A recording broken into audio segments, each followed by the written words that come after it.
Welcome to Getting Sports with Drunk. I'm your hostess, Cupcake the Riddler, and I'm joined by Mock. Sheen Washable. Nope. And the Red Baron.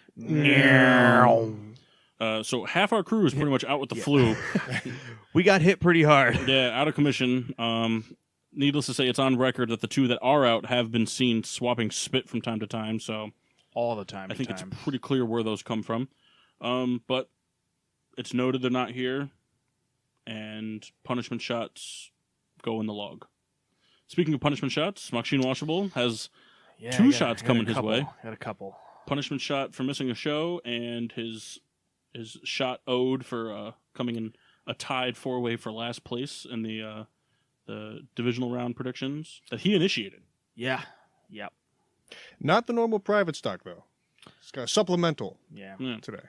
We're recording live from Red Baron's basement. Yeah! Our normal spot, GDH Woodworking Studio, was Under renovation. under renovations for the night. So we Someone forgot their keys. That's what happened.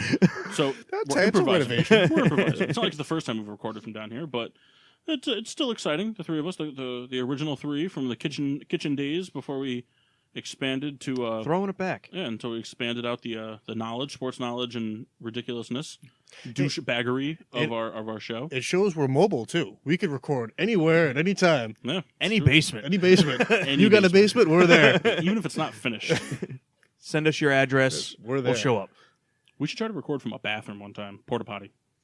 We will go if French toast is provided. Really. So Machine Washable will do his shots. Some Mictors. While he's like agonizing in pain over that, we'll do our short but sweet starting lineup. Red Baron, what do you got for us? I have a very vibrant can from Golden Road, the 329 lager. 329 days of sun lager. Mock's not liking the bourbon. Made in Los Angeles. He's crying. I'm not crying. It's just not good. It's good. I haven't been no. Obviously, you've never had anything from Golden Road, right? No, So this will be your first like review of them type of deal. But I've had a few of their products just from samples brought into the store, or whatever. I'm actually not a big fan of most of their products, but I really like they have one called Wolf Pup. Wolf Pup. Yeah, it's a vibrant blue can. It's a session. Pretty good. I'm rounding out the Sour Sisters / Farmhouse series today from Goose Island. We have the Madame Rose, which I don't really like. I like Madame Rose better. It just rolls off the tongue better. Yeah. Mock's going in for a second shot and vomit. Nice. But this is it's a Belgian style wild ale with wine aged in wine barrel. Sorry, with cherries. So This has been, 7 weeks in the making? I think so. 7 weeks. Yeah. Something like that. Yeah, we'll have now. Some of these are from different series. Like I did the Sophie and the Pepe Nero. Those aren't part of this series, but I'm gonna do a full beer review on Instagram slideshow. Look forward to it. Yeah. I have, from Oscar Blues Brewery in North Carolina, Dale's Pale Ale. It's fun to say. It is. Dale's Pale Ale. I almost wish it wasn't Dale's. I wish it was just Dale Pale Ale. It's up there with Cooper Cup. Cooper Cup. Well, at the end of the show, will you give us like a full, kind of just like a quick review of your favorites, or you just save it all for written? We'll see. Ooh, surprise. Stay tuned. I hate surprises. Can we get well, Mock's the social media expert, but Kendall's the producer. So can you guys collab for me? Can you see if you can get the rights, even if it's for one show, from Dick Wolf to do the Law and Order theme on a show? I really want to use that for a lot of suspense things. Like, oh, will you give us the beer review of the whole series? Maybe. Dun dun dun dun dun dun dun. And we're sued. We can try to make a cheesy cover, on a banjo. Yeah. I'm not even going to try any more than that. So toast of excellence, round the horn. Did you gentlemen prepare a toast of I excellence? did, and I'd like to go first. You may. Now, this goes against everything I believe in, but I'm reaching for my beer and I can't find it. I have to give it to the New England Patriots. Gross. I know. Dun dun dun dun dun dun dun. And it's on record that I hate them more than almost anything in the world. But do you hate the Patriots more than celery? Yeah. All right. Yeah. Wow. There's some things that there's overlaps of things. There's got to be some things worse For than everybody others. out there, the Red Baron hates celery. And it's not good. It's not good. Has no taste. It's stringy. It's watery. It's not watery. It just is water. It's a Yes, solid water. I guess that's what I'm trying to say. It's Terrible. green ice.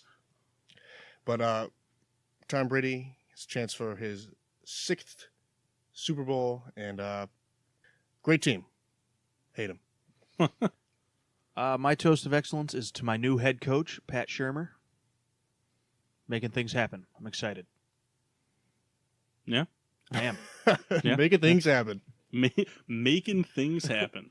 My toast of excellence goes to the Chicago Bulls and New Orleans Pelicans for playing a hugely contested, very exciting game, double overtime. Pelicans ended up with the W. Boogie. Boogie put up a pretty historical day, had a 40-20-10 day.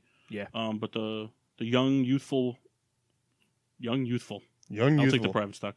But the youthful, promising-looking Bulls, started off the season terrible. They're kind of rebounding a little bit and playing better basketball, and it was an exciting game. Good game good for the sport. Sports. Good sports win. Yep. Also, toast of excellence to those things, gentlemen.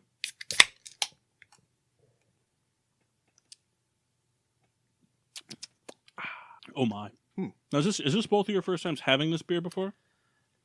I've had Dale's Pale I before. think I've had it. I'm not sure. Have any of you had the Madame Rose? I have. No. You've had the Madame Rose? Yeah. Where? On draft? Liar. Actually, I think I had it when I was at Goose Island. Really? I think They so. had it on draft? I think so. Wow. That's not like them. I'll have to give them a phone call. They had something. It may not have been Madame Red Rose, but bastards. there was some of the farmhouses there on tap. They just put Fulton Coffee Street blend in the 12-packs. Got those in the store. Very excited. Almost broke my teeth at that place. Yeah. So, shot trivia. Unfortunately, Jeff lost last week. So, he's not here. He's dying of the flu. So he lost by default Well, no, this he lost. week? Well, yeah, so him and Kyle have to do a shot for not being here. Then Jeff has to do his payment shot for shot trivia. So, yeah. Just got him in the bank. They're racking him up. I'm going to fill in. With the question. I'm going to take the shot, too, for Jeff. He still has to do one, but, so we keep a kind of a flow going. Now, Kyle's going to love this because Mock can't guess the middle shot, the middle number. So, it's one of us, it's a high-low thing here. So, if it's statistical, which it kind of has to be.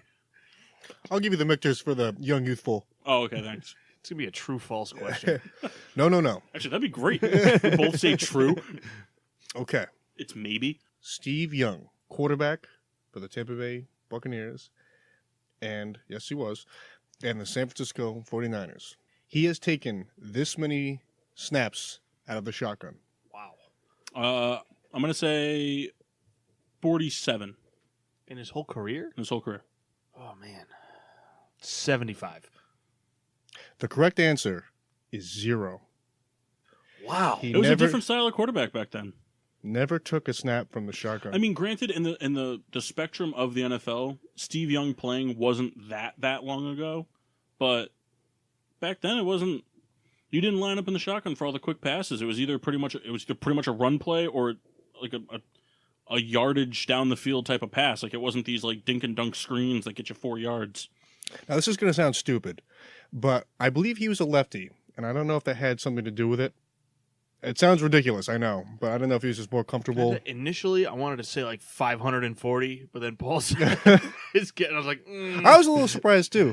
What, the lowness? The lowness of. Well, I kind of figured that you asked it because it was either like all of the snaps or none of the snaps. So I That's was a good like, question. Good question. So I was like, 47. Well, I asked that too because during the show we're going to kind of do some fun NFL trivia facts that are just unbelievable. But So I guess I don't have to tell them what we're doing in the show now. I'm sorry, I jumped the gun. Yeah. The hell? Well, we're doing other stuff. Pun intended, shotgun. Ooh, That was more for me, not you. I wanted to be part of it. We got a little plethora of stuff to talk about. Kind of throw it back to the kitchen days when we first started recording. A plethora, I mean. A plethora. Back to the kitchen days. I mean, back when it was recording, our soundboard was a laptop that needed to be plugged in at all times, otherwise it would blow up. And one microphone in the middle of a kitchen table with terrible acoustics, and sometimes like the oven would go off. People would walk in. Yeah, like, just because clean dishes. It was just too hard not to know what was going on.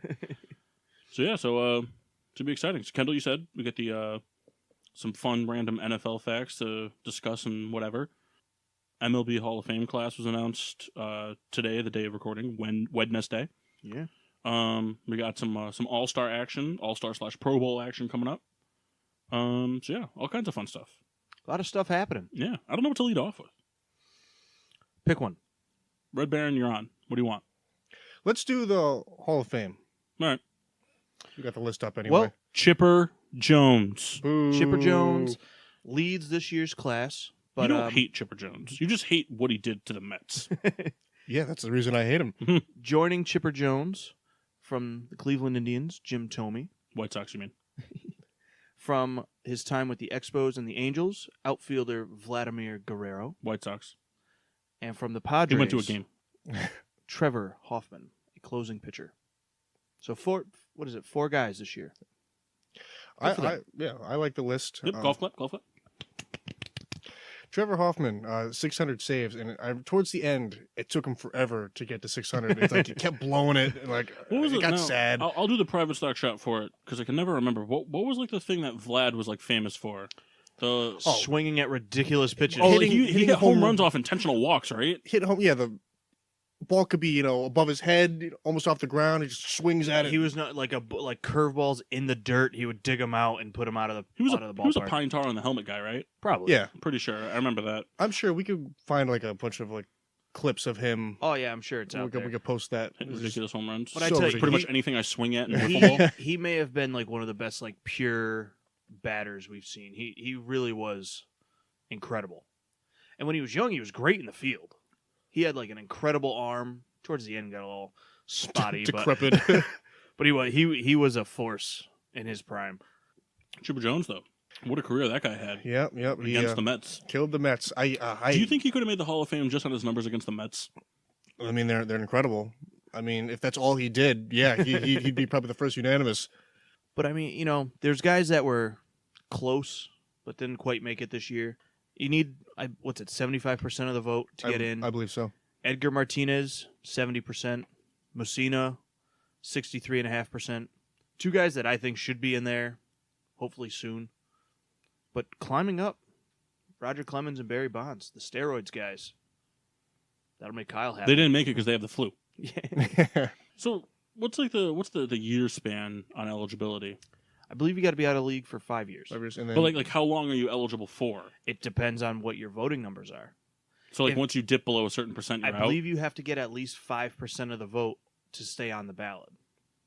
So, like, it was either last year or the year before, like, Jorge Posada that's what I was thinking of. got, like, 2.3% of the vote. So now he's not even on the ballot anymore. Like ever again The only way he can get in, by write-ins. no, he has to wait, like, 15 years. And then there's the Veterans Committee, which is separate, and they can choose to vote people in. Like, this year they brought in Jack Morris and Alan Trammell. They voted them in. So, I mean, it's a weird system. I sort of recall. Did you feel he deserves to be in? Posada? Yeah, I don't have Yeah, his absolutely. numbers in front of me, but Absolutely. I always felt that he was kind of. I mean, he was a starter for the Yankees all those years, but I was never blown away by him. I don't know. I didn't feel that he was worthy. With Posada, I mean, I'm pretty sure he was like a career 270 batter. He was a great batting catcher. I mean, he was, like you said, he was a starting catcher for the Yankees for, 12, 13 years. And he has the hardware to warrant a Hall of Fame nod. Personally, I think he should be in. Maybe not first ballot, second, whatever, but He for had, him- sorry, not to interrupt. He had 900 runs scored, 1,600 hits, 273 batting average. He had 275 career ding-dongs and just shy of 1,100 ribeyes. and over how many years, if you have it in front of you? 17. So I mean that's a long career, especially for a catcher. You don't see the longevity with catchers too much. The knees go. That's true. For me, I mean, yes, I'm a Yankees fan, but Posada should be in the Hall of Fame.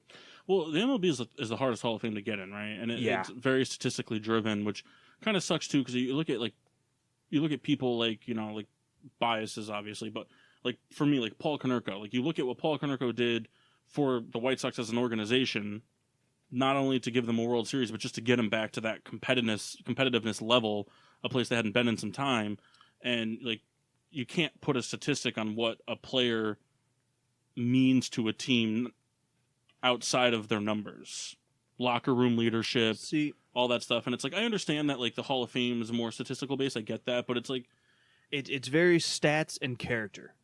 Like Kurt Schilling, probably one of the most dominant pitchers we've seen, isn't going to get into the Hall of Fame because he's caused such media frenzies and all his political whatever.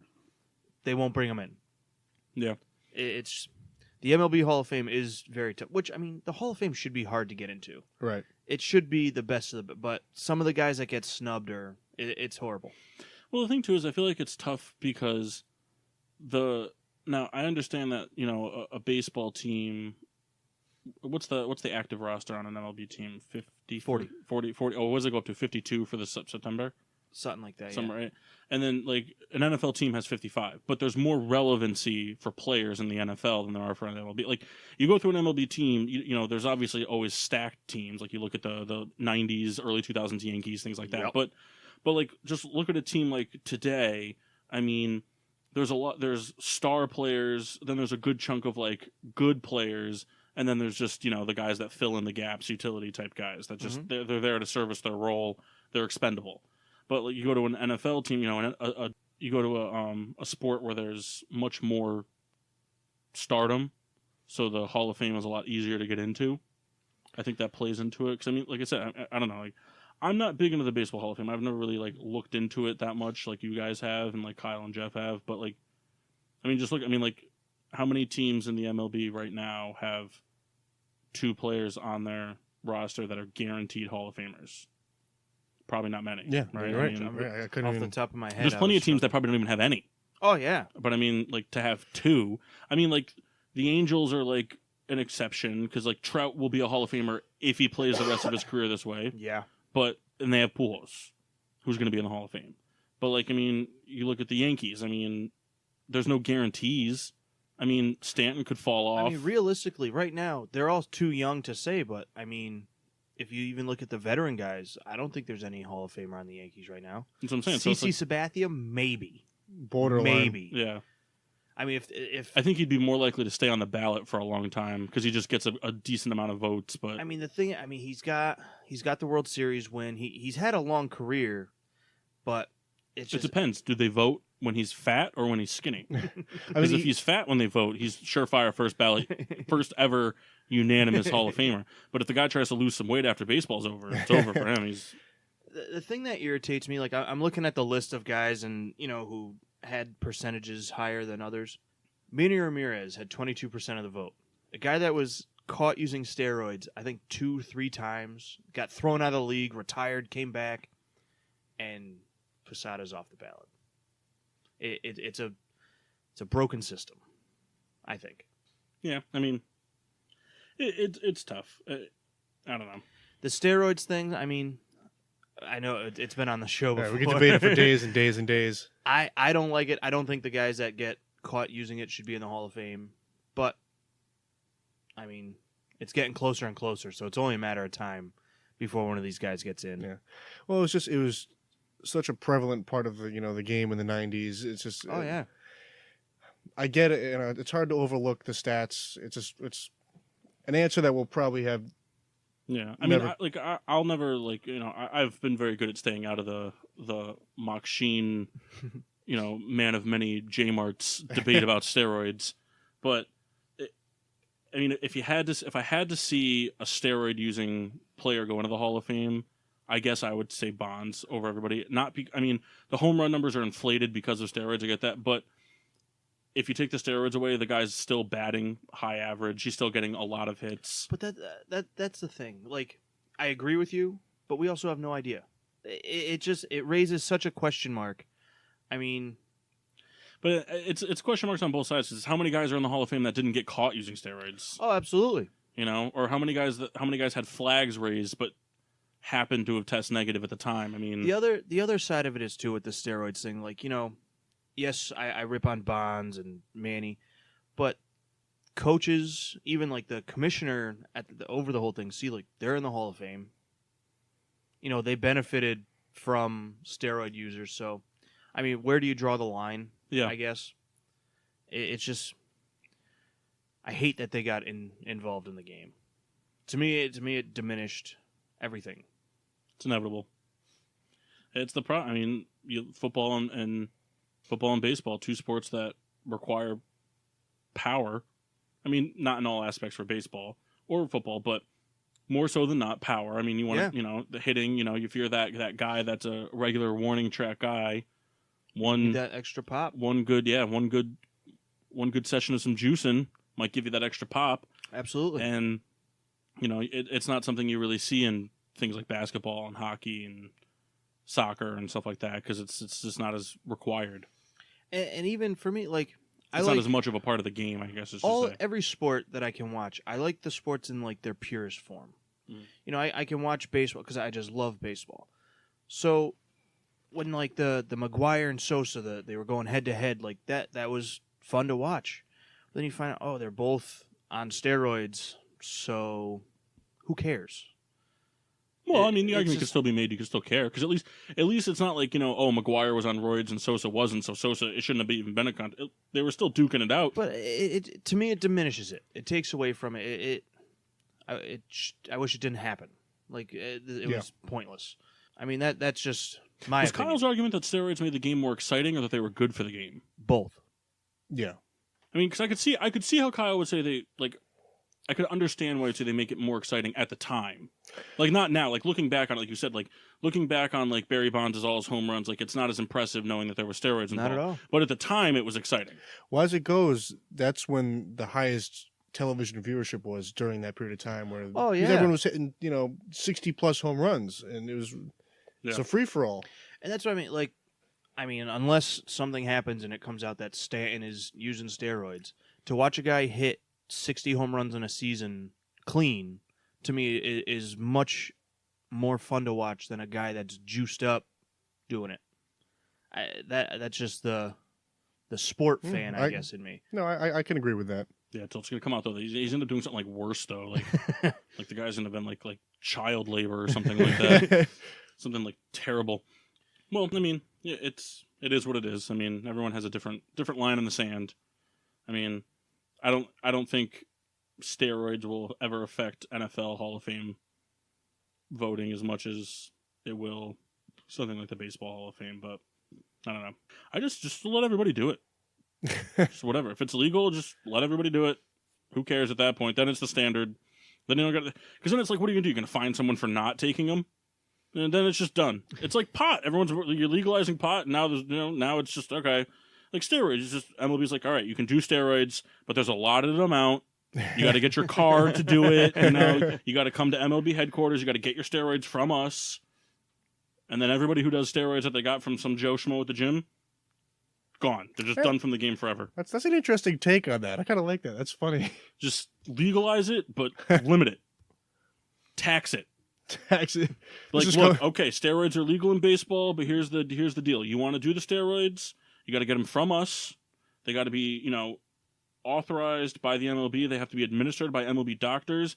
And to combat that, there'll be a tax on it, just like there's a tax on pot where it's legalized. It's coming out of your merchandise. 10% of your sales, or no, 10% of your contract stays to the MLB. We should get this in writing. I'll draw up the contract. Send it to MLB. It'll be 8 sentences long. I'll be like, I have an idea. Yes, it's about steroids. I want them. I'm not saying that they make the game better. I'm just saying if everyone does them, then it's like nobody does them. Right. Even playing field. And then like 4 more sentences of nothing. But yeah, I don't know. Steroids. They are what they are. All-Star games coming up. Yep. Talking about that. NBA. That's coming up soon. We got this weekend, Pro Bowl. Everybody's least favorite All-Star event. Yeah, it's horrible. And the NHL All-Star game. Better. If you say so. I mean, I'm the hockey fan, and I don't know. The All-Star game was like, now it's like these mini games of like 3-on-3 hockey, and it's just, I don't know. It's like, I get it. It opens up the ice and all that stuff, and it gets more people involved, and it, but I don't know. It's like, it's interesting. Well, it's so different. It's like there's division captains, and I don't know. I liked it when it was the East and the West, and there were the 3 captains named from each side, and then they had it was like, yeah, of course it was a stupid televised event that people like, they watched, and it was just more money, ratings for the NHL, but they had a freaking draft like the weekend of, and the 3 captains from each team sat down and drafted, people from the fans voted everybody in, and these were all the people that were eligible to be drafted, and then they had a draft. And it was awesome because you'd see an older guy get put in like for the same reason Kobe got in. It's like his last hurrah of a season. It's not that great of a season or whatever, and then he gets picked last like as a joke or whatever. And then they play the game and the final score is 27-23. Who doesn't want to see that? I don't want to see a bunch of games in 4-2. That's just like watching regular hockey. So come to the All-Star game to be amazed. Well, I'm amazed by the NHL skills competition. Yep, that's a lot of fun. It is. That is a lot of fun to watch. Who was it that had that slap shot that was like 100-something miles an hour? Chara. Chara hit, record still? I think Chara hit like 106 or something. No, I think he hit 108. Did he? Yeah, I think Chara. I don't remember. Chara might have hit. It might be 106, but Shea Weber was clocked at 108 at one point. I'm not sure. I'll have to look it up. What's really cool too, a big fan of. I'm describing this horribly. Shea Weber in the Olympics hit a slap shot so hard in game that it broke the twine on the net. Yikes! Imagine that on your face. I've done that. I've done that with a scissor. Scissor. But when they put like the plates in each corner, I think they're plates or in each corner, and you got like accuracy. Enjoy that. Oh yeah. We should have you try that. That's a good idea. We'll film it. I'm telling. I've been saying it, and it's $100 for a WWE Championship belt. We all pitch in, and then we start having things like this. We got the GoPro that Red Baron has, and we just start doing things. Pass, punt, and kick competitions. We were supposed to do that. No, but I don't want to do it till we have something to fight for. Because I'm not going to give it my all if I get the chance to have a belt on. Because you damn well know if I get that belt, it's on my shoulder every time we record. And I'm going to sit here. I'm going to walk in with sunglasses on and some douchebag scarf like I'm Chris Jericho, and I'll be like, "What's up, pussies?" And that's it. I think when it gets a little warmer, less snow on the ground, less mud in the grass, I think we do it. I have no problem. Nice. I have no problem pitching in for a belt, or we can make one. Poster board. Paper mache's gonna break. So I got to hear. So it's since 2007. It was Chara for 5 straight years, and then Shea Weber for 3 years after that. Shea Weber hit 108.5. Wow. In 2015, and in 2012, Zdeno Chara hit 108.8. I don't think I've ever been in a car going that fast. You've driven with Jmart. Yes, you have. Yeah, I rescind my previous statement. That's nuts. That's just nuts to think about. And then there's 2 years in a row. Who knows what would have happened? There was 2013 and 14, no All-Star game. So, I'd like someone to clock how hard I hit a softball. 30. I think that's why the 2015 All-Star game was so exciting for me, because it hadn't happened in 3 years. Think the Pro Bowl. Think about it. If they did the Pro Bowl every other year, I bet you people would be more apt to watch it. It'd be considered more fun. See, I don't think people care about the game. The actual Pro Bowl game, just because you watch it, it's so boring to watch. Well, I think that what they should do to make it more interesting is, because there's no hitting, essentially, there's tackling, but you're not taking cheap shots. The guard, the defensive line and offensive line you can't sack the quarterback. Exactly. So what they should do is the whole game should pretty much just be played swapping around skill positions player. Like, there's not really, a lot of injuries or anything, and let Drew Brees play safety. See what I want to see. Cool. I want to see Drew Brees play safety with Luke Kuechly lined up at wide receiver, and then I want to see Jason Peters throw the ball up in the air, and I want to see what happens. Let that happen. What I think they should do, because especially the NFL, every professional league does it, but the NFL does a lot of charity stuff, and they're very vocal about it. I would take the Pro Bowl, do almost like you're saying, but have players team up with either, kids or anybody, and do like a flag football thing. I would make this a giant fan expo. It's all fan votes. Have people come out wherever you have it. If you have it in LA, whatever, and let the fans that voted their players in get to hang out with them. I think they kind of get to do that. We just don't see it. But the Pro Bowl thing, like, I understand the game itself is boring, but the game is, I don't think it's as much for the fans as per se as it is it's kind of like it's a no consequences, Well, it's all cash relaxed incentive. setting, and the thing too is it's kind of like a fun like a reminder of why you fell in love with the game for the players. It gives these people that don't get to see their friends that often, people they went to college with, that and they get to play with them again. They get to spend the week with them down in Hawaii or Orlando, wherever they're hosting it at that time. But I think it's just more for them to kind of like it's a social thing for them, because I mean the entire year they're locked into their organizations. I mean, you're not going to see if Marcus Mariota and T.Y. Hilton had gone to the same school, you're not going to see them hanging out together during the season. It's not, especially as division rivals, it's not going to happen. And it just gives them a chance. I think it's more of like a reminder of why they're able to do that because it's the only All-Star game where you're actually able to completely check out of your mentality, because after it's over, you don't have to worry about going back into the season like every other game does. So I think that it's really, I mean, you look at the players, like the players want to do it. Most of them. Some of them don't care about it. Tom Brady never does it. Well, he's always in the goddamn Super Bowl. But the players, they want to do it, and the players that don't do it, usually it's because they're just kind of recouping from an injury and don't want to exacerbate it by going out and running. Well, that's the thing too. I remember a couple years ago, if you recall, Tyler Eifert blew his ankle out in the Pro Bowl and missed an entire season. Yeah. The thing though is that could happen in any All-Star game. Who's to say that Chris Sale doesn't go on the mound for the MLB All-Star game this year and doesn't get hit with a 108-mile-an-hour ball to the face and it ends his career? Yeah. And the MLB All-Star game up until very recently was the most competitive All-Star game. Yeah, because it was actually worth something. So, but I mean, who's to say in football, it's just more common to get injured than it is in any other sport. But who's to say it won't happen? I mean, they have the skills competition in the NHL. They do shootouts. Yeah, for the most part, it's absolute bullshit trying to do the fanciest trick shot possible. But who's to say a player doesn't trip and gets a skate to the neck? Oof. But I'm saying, stuff True. happens. It just happens more in football. To that point, isn't that a big reason why the NHL doesn't want their players going for the Olympics? Wasn't it? Who was it? A couple years? Tavares. Didn't he blow his knee out? Yeah, I don't know. I don't know if it was Tavares. I can't remember. But yeah, people get injured. But part of it is that. Part of it is viewership, because you shut down the NHL for a month. I don't know. It's not going to be like a boycotted thing or anything like that, but it's going to be, I don't know. It's just going to be one of those things that's like, I'm not a fan. I like watching the Winter Olympics. I like watching hockey in the Winter Olympics. And it's going to be good for the teams. It's going to give the young kids an opportunity that don't get that opportunity to play for their home country and all that stuff. But it's nice to see the same type of thing. You get to see Taze and Crosby line up together, or you get to see all these players of non-relevant. You get to see players like Marian Hossa and Zdeno Chara go play for the home country, who aren't getting a lot of ice time or are injured or whatever. It's fun to see. Can I tell you though, as much as we're hating on the Pro Bowl, I would love to go to one.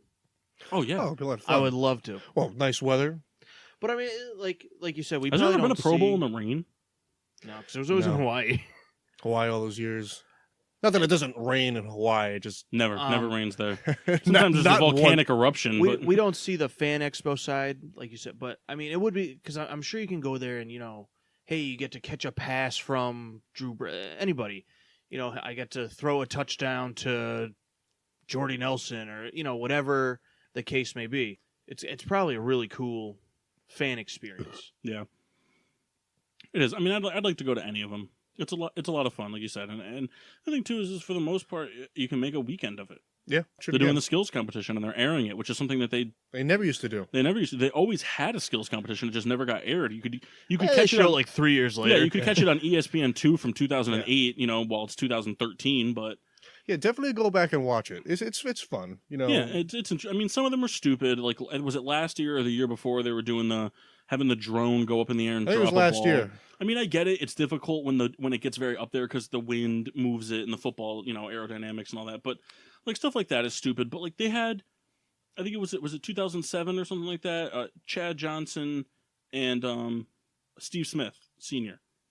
that had the best hands competition where they ran in a vertical line up the field. And they used to do that. They caught a ball. They had to turn around, catch another ball that was immediately thrown, and then run up the field, catching passes, throwing to them from both sides. It was awesome. Look and up then, those. And then you Look stop and videos. sprint back. Like stuff like that's fun. Yeah. I mean, they had the quarterback one last year where they were throwing like there's the different points. There's the ones up close on a rotating wheel, and then there's a 4, but it's like 80 yards down the field. Not 80, They but got you know what the I mean. nose of the ball painted blue as like a marker. Yeah, like as a marker, stuff like that. Now, not to interrupt you, but I did a quick look up here. Tickets for the Pro Bowl, $38. Yeah, how much are the tickets to get to the Pro Bowl? It's in Orlando. So we could drive. Couple $100.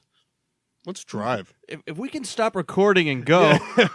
I'm done with this. Well, I mean, theoretically, we could just leave Saturday night and make it. I tell you what, Not that's really. I don't cheap think we enough to where we can consider that seriously next season. Yeah. True. Can you imagine we make that our NFL game of the year? We go to the The Pro Bowl. That'd be so funny. Oh, God, Kyle would be so pissed. He would be. Yeah, because you want to know especially why? Because that would be the year the Steelers go to the Super The Bowl. so none Steelers of them and the play. Giants will be in the Super Oh, yeah. Bowl. Yeah, so we don't get to see any of those. We'll only get to see the one Chicago Bear who made it and like the 3 Saints that made it, but we won't get to meet them. Ugh, that'd be something. We should go to the Pro Bowl. Let's talk We'll about have it. to check that out. Hey, maybe next year we do like a whole thing of it. Let's go to the Pro Bowl. If it's like at 4 o'clock, then we catch a red-eye flight to go catch the NHL All-Star game right after. You know, the Pro Bowl will be in Honolulu, and then the All-Star game will be in Quebec.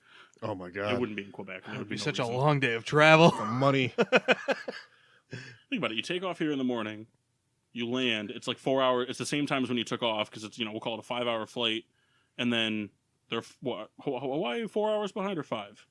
Either way, it's not too far off. And then you fly. You fly back. You leave at 6, and then when you land, it's 10. I'd overpay so much on Miller Lite. Just everywhere. On the plane or just everywhere? Everywhere. Especially on the plane. That would be $7. Fine. But they do the fun stuff in the Pro Bowl, the fun plays. I just wish they did it more, especially because like the line like when J.J. Watt was being featured in the season like regularly as a tight end, like they'd put him out there to catch passes. But Yeah. it's like Yep. I mean I see that in the season. Like give him the ball. I want him to run. Especially now because, I mean, I know the NFL's always had very, like, high personality players. But now that there's more now than I think ever. You have your Antonio Brown, you have Odell Beckham. The advent of all the social media provides for all that. They have such a following now to where they could make the Pro Bowl such a special event if they go about it the right way. I bet you probably been like that for 3 years. You go down there, Snapchat has a filter for the Pro Bowl, Yeah. all that, They got the helmet cams. You see that? Le'Veon Bell has juice vision or NFL Street. NFL Street. They should play on a concrete paddock with like the walls. I want to see Antonio Brown run up the side of the wall and jump off to catch the ball. I want to see Luke Kuechly do a game breaker where he pile drives Drew Brees into the ground. That's what I want to see. That'd be cool though. I mean, even if they did like, because they don't want the tackling, so even if they did like no pads flag football type of thing, Yeah. and had like a division tournament or something like that, Yeah. best of kind of thing. I mean, every year one division would be short or 2 divisions would be short a team, but we don't want them anyway. They're in the Super Bowl and we're not, so it'd be cool. Be a fun thing to see. Yeah. So yeah, watch them. Watch them. If you don't have plans to watch the All-Star games, watch all of them. You just might like it. Yeah, there's also that, like, the problem is there's never a lull where none of the sports are being played. Because it'd be cool if, like, there was, like, a 1 month span, and that 1 month, like, everybody got together and did one giant all-star, like, thing. Dodgeball tournament. No, like an Olympics, but for their sports.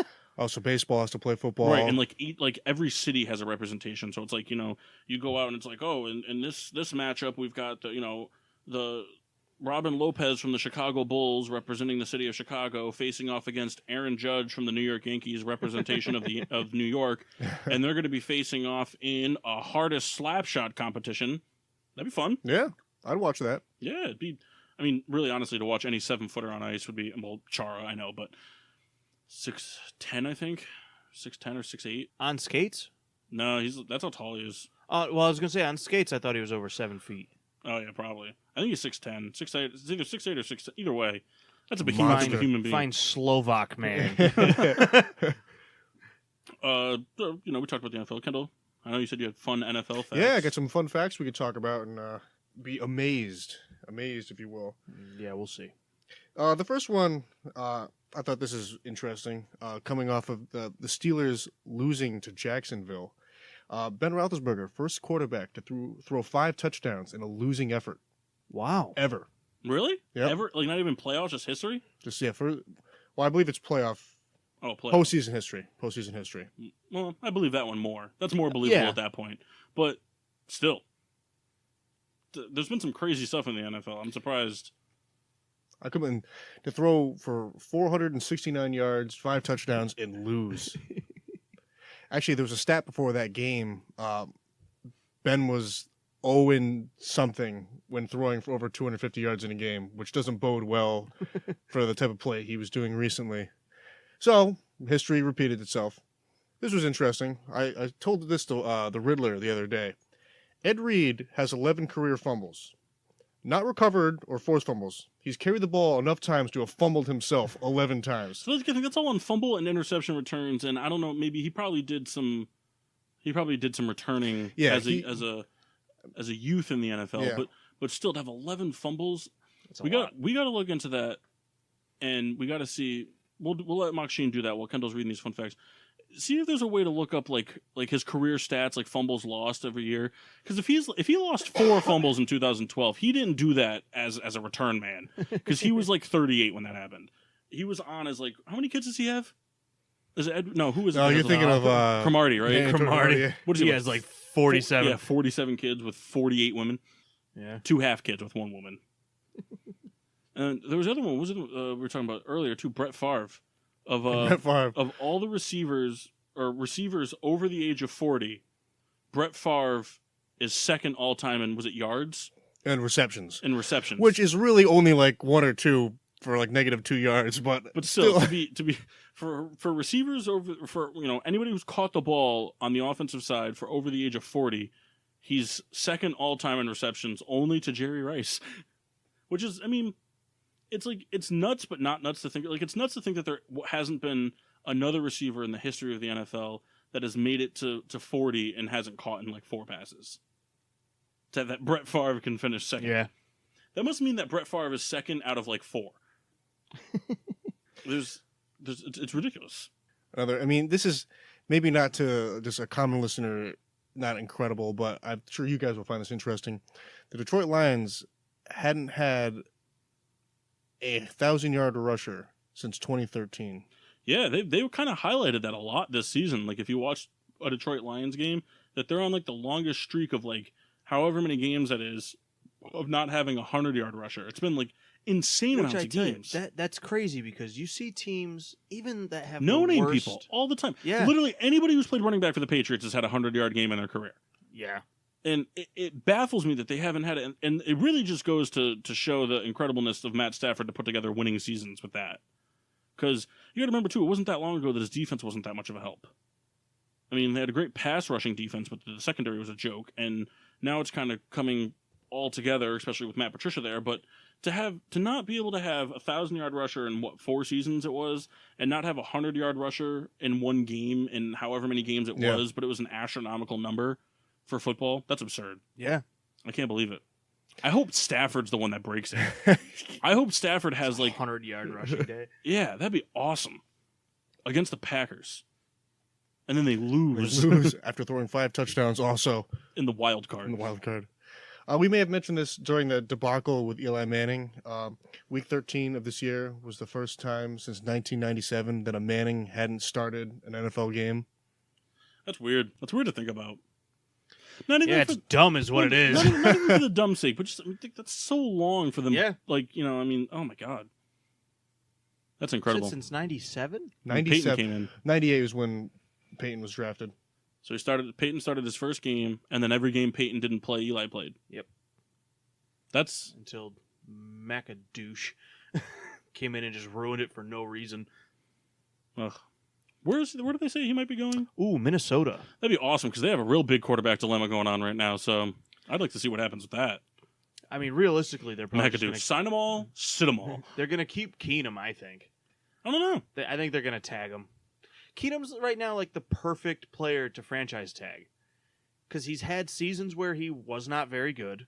He looked great this season. So now you have like that And 1 then year. looked terrible. But you have that 1 year, like, prove it. We're going to give you a lot of money this year. If you play great again, yeah, we'll sign you for 4 or 5 years. That's kind of, I think, what they intended the tag to be, not like this. I agree. I have a feeling they're just going to re-sign Keenum and Bridgewater. I think they're going to franchise tag one, sign one to a 2-year deal or something like that. See, because Bridgewater hasn't thrown a pass in however long or whatever, but they really like him. They've invested a lot into him. And the Sam Bradford thing's the same thing. They traded a first-round pick to get him. And when he was healthy, he was playing great. But he got hurt. And they've invested a lot into, I mean, not so much Case Keenum, but they've invested a lot into those other two. I personally think they're going to sign both of them. And, because I think they still believe in Bridgewater. And I think that, they'll sign Bridgewater because he knows the system. He'd be, that's what you want in a backup. Your backup quarterback isn't just somebody that, hey, if our starter goes down, just somebody to go out there and be a warm body. Bridgewater knows the system. He knows the players. And who knows, maybe Keenum starts sucking or gets injured or something, and Bridgewater comes back out and looks as good as new.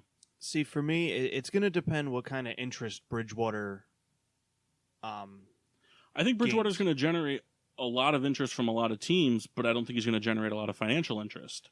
So if, who knows? He's been in Minnesota his whole career. Granted, it's not that long, but Minnesota offers him $250,000 less than the next highest person. He decides to stay. Like I said, it's going to depend, I think, because there's so many teams that can use a quarterback. He can probably go somewhere and compete to be a starter. I think right now, I mean, barring anything crazy, I think Keenum earned that spot this season. Didn't look great in the game against the Eagles, but I think he at least earned his starting job in Minnesota for next season. Bridgewater, I mean, can go to, say, Buffalo and compete to be their starter.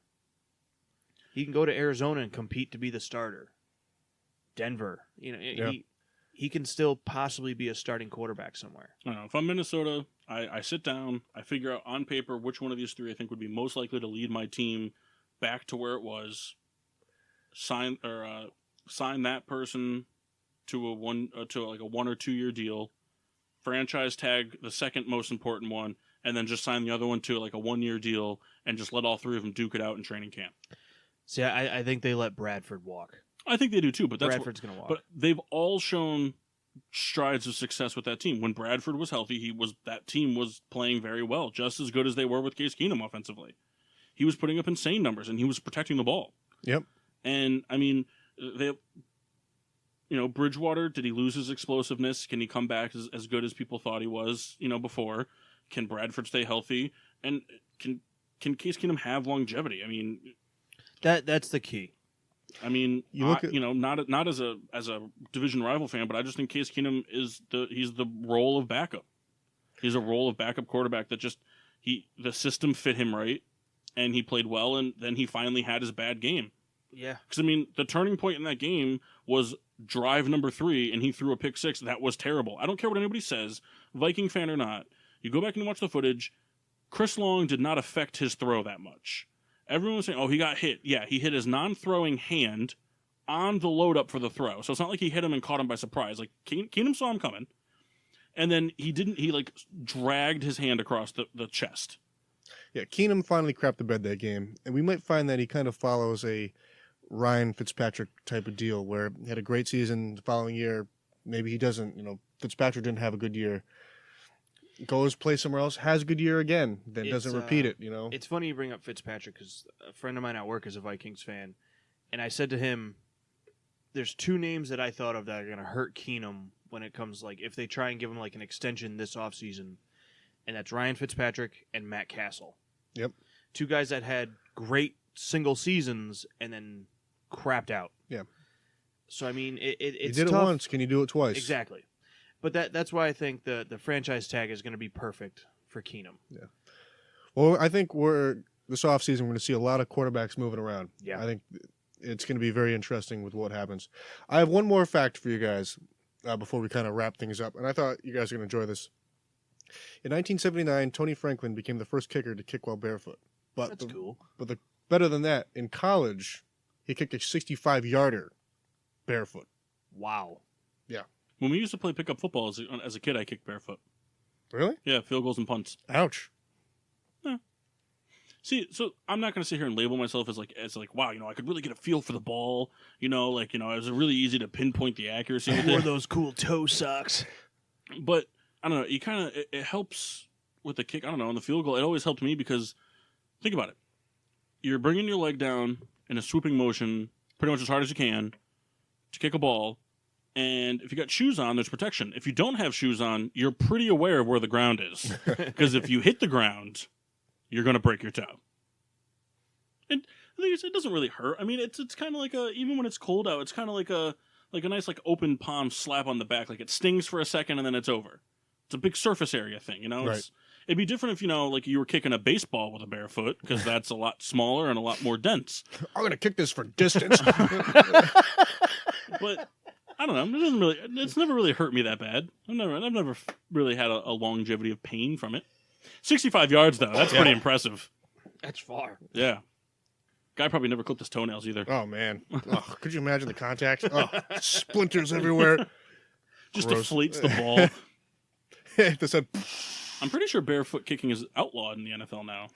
that's a good question. I'm not sure. I think it is. I'm pretty sure that it's. I'm sure it I don't know is. if I mean, it's it's just a got to be a safety thing. safety. Yeah. Not even like, you I think just can't they do kind it. of outlawed like a few things for kickers, like the barefoot kicking, the 1-bar helmet, 1-bar helmet. which is stupid Which because is the awful. 2-bar doesn't really do anything else. It's If anything, below the it- chin, Well, the thing too is the 2-bar. If anything, it just gives more face mask to grab. right? If I ever made it to the NFL, I would have campaigned to get the single bar back. I'd wear a hockey helmet if I was in the NFL. Hockey Think, helmet? I would have been a punter. I wouldn't have gone in for any other position. Mock would have been a punter. He would have punted the ball and ran right to the sideline. Right to the If he sideline. gets through the other 10 guys, not his problem. Exactly. Known for being a coward. Mike Mock. So if there's any scouts out there listening, See, I'm doing the opposite. I'm punting the ball and then I'm running back to my goal line and I'm waiting. And if he gets there, I'm gonna corner him. I'm just gonna try to nope, and then just try to crab What'd you do, defense. classic to the crab sideline. defense. Yeah, That's awesome. that's what I'm doing. And if the NFL just adapted the rule, we talked about one play every game, someone the captain on the field gets a handgun. Right. Not to kill, Not just a to lethal- maim. Yeah, not a lethal, like a crowd control, like pellet, like a type thing. beanbag. Yeah, like perfect. a beanbag thing, something that just hurts, immobilizes you for a minute. Type of thing. You're a punter, you punt the ball, time's winding down, game's tied, guy breaks through, you miss the tackle, you get up, boom, right in the ribs. Oh.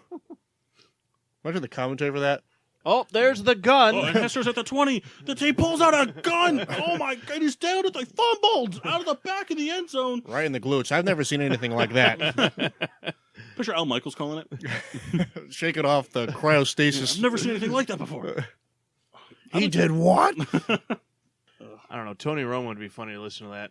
Have you ever heard him like when a big play is happening? Yeah, He can't Tony- talk. He's just like, He Like kills me as a nonsense. commentator because it's just like he commentates like the people watching have never seen football before. It's like, all right, you got to get up and spike it. You got to get up and spike. It's like Tony, We get it. know.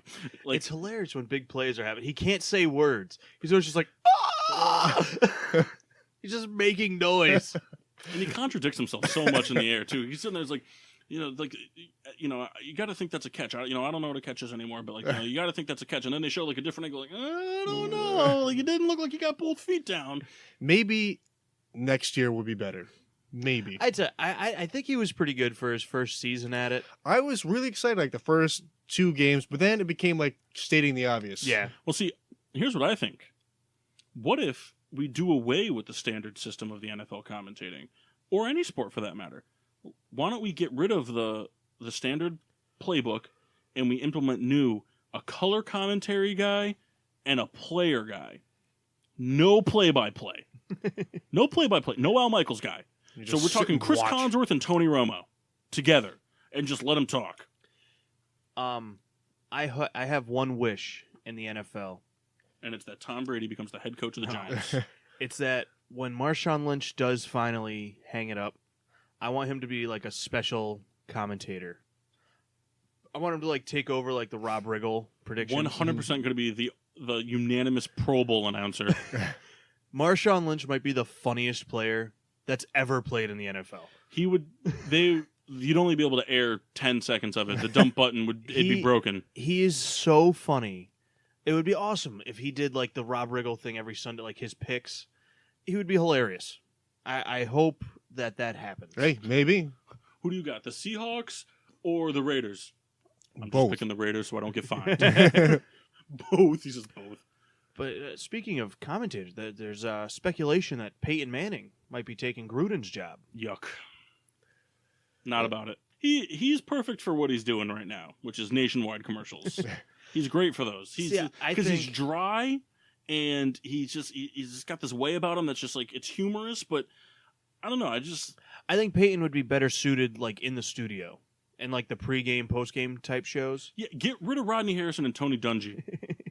And Dan Patrick. Get rid of all three of them. NBC, if you're listening. I like Dan Patrick for the Dan Patrick show. But I Dan, if you're listening, we love you. Rodney Harrison, fantastic career, great for him. No knock on him as a player. Tony Dungy, fantastic coaching career, first ever black head coach to win a Super Bowl. Mm-hmm. And Dan Patrick, one of the greatest sports broadcaster slash groundbreaking guy. I mean, first ESPN host, right? He was the first ever SportsCenter host. But I just the show is awful. I'm sorry, it is horrible. I just can't. Imagine Marshawn and Peyton. Hey, you ever seen the Conan thing when the Seahawks played the Patriots in the Super Bowl? And Conan O'Brien sat down and played Mortal Kombat with them. Yeah, I watched that with you. Oh my god, that is so funny.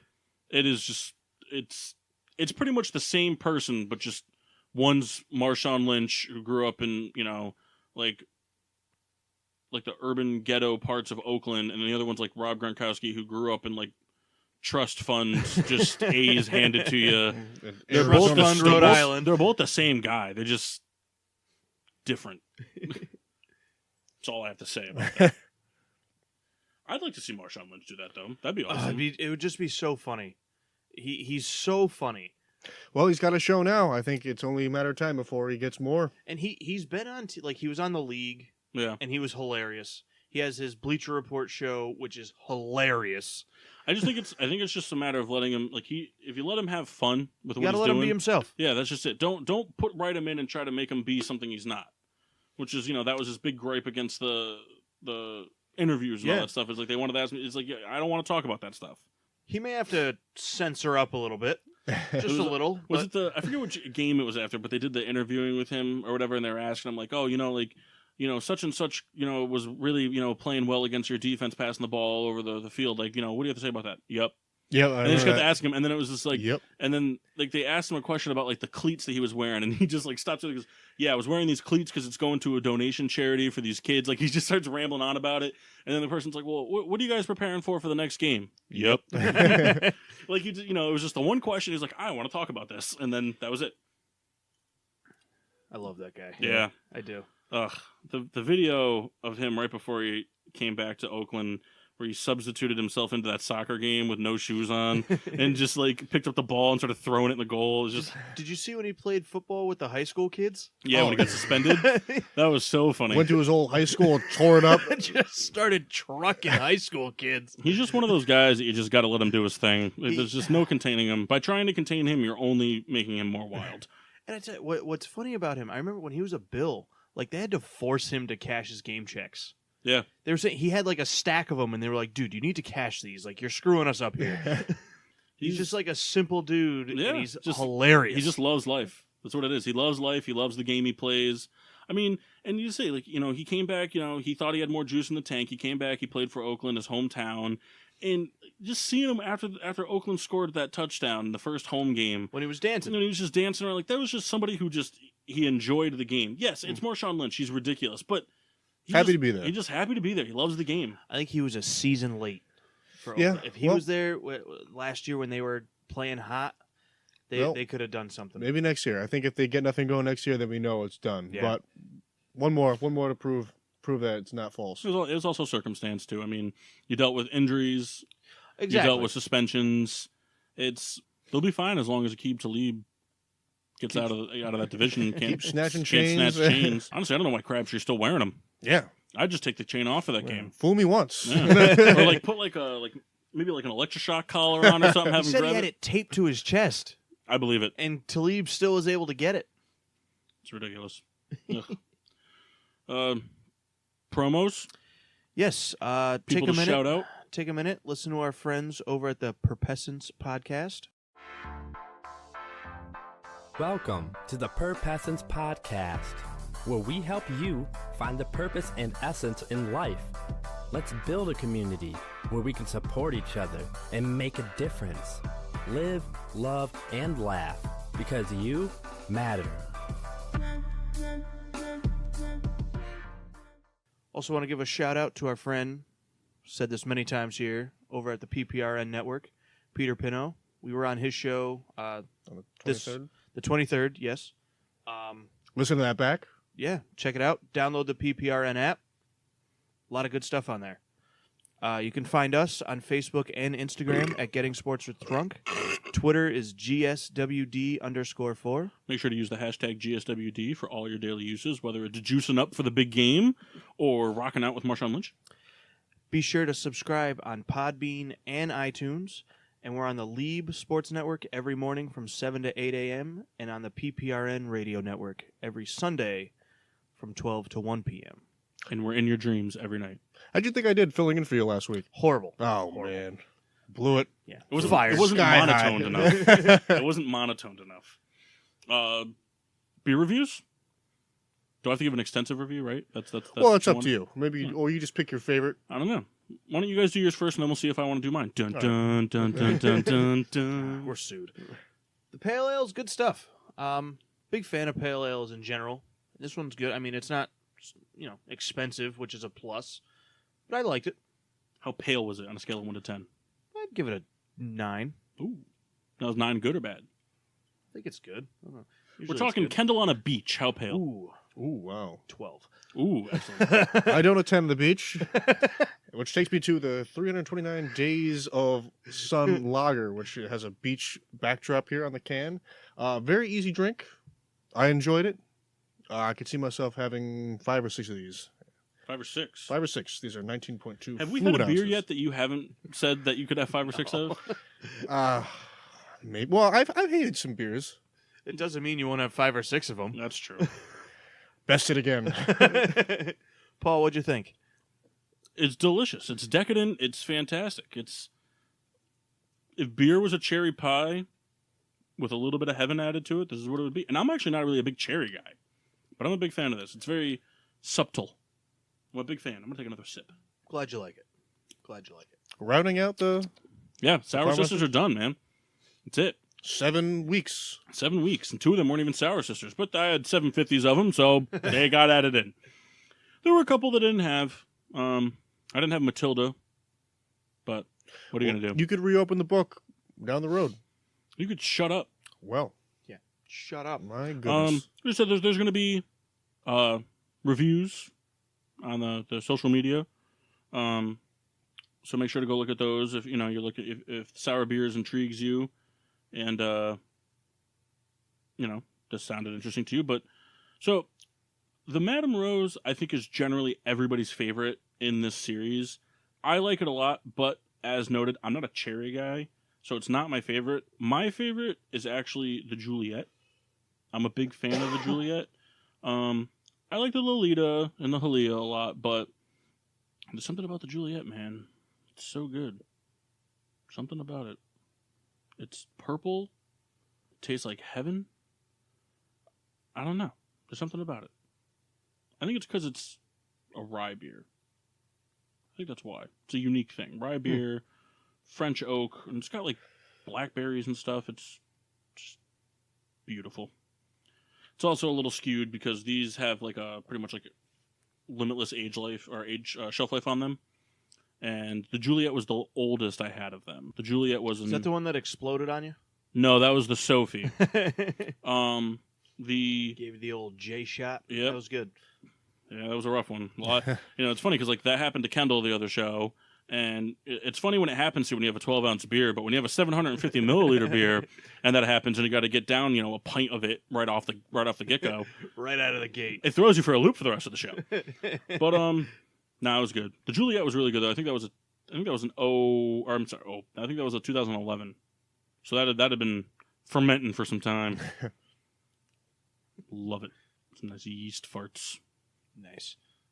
Tell you what, anybody who's ever experienced beer shits, drink like 3 or 4 of these. That'll really put you on the can. Any of the unfiltered, yeah, they get you. Oh yeah, I mean, like crappy beer is pretty bad for beer shits too. Drink yourself a 12-pack of PBR and then sit on the can the next day. It'll cascade, as they say. Soft serve. But enough of the poop. Well, it's never enough poop. But Make sure to tune in next week as we do our NFL. We've been really bad with telling fans what the next week's show is going to be. We've been wrong, but next week's NFL, without a doubt. There's no screwing around. We've had some personnel been in and out. It kind of forced us to change. Sick. I mean, I don't know if we're jumping the gun, but big news coming soon. Yeah, stay tuned. We're not telling you what it is, though. It's a big surprise. News coming Dun, soon. dun, dun, dun, dun, dun, dun. Next week, we're going to try. No, Kyle is going to be in OKC, so we're going to wish him a good trip. Maybe get a phone call out of him. We'll see. Yeah, he's not going to be able to figure it Live out. phone call. Live phone call. He doesn't have to figure it out. All he has to do is take a shit and call Kendall. That's what he does every time he shits is call Kendall. But NFL show, playoff, recap, kind of like wow moments type of deal. Have Jeff Martin relive the Stephon Diggs touchdown until he cries. Minnesota Miracle. Yep. Super Bowl predictions, All as that well good as stuff. a special fantasy surprise I've got lined up for the crew, so that'll be interesting.